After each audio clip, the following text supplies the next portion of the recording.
Sosyal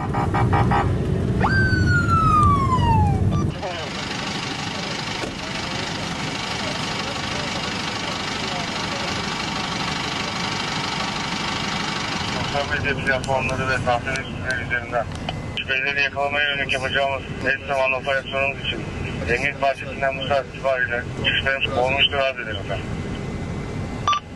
Anlaşıldı, tamam.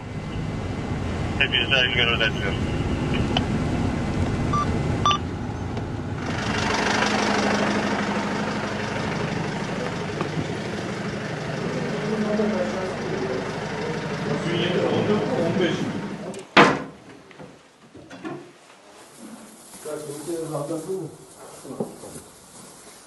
Sizden geliyorsanız gitmedik.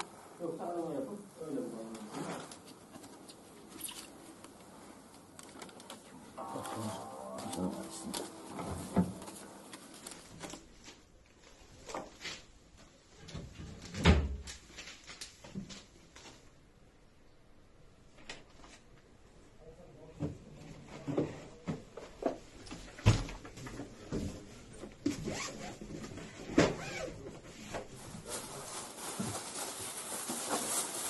Anlatabiliyor musunuz?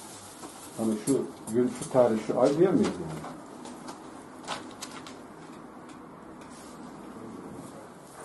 Şöyle.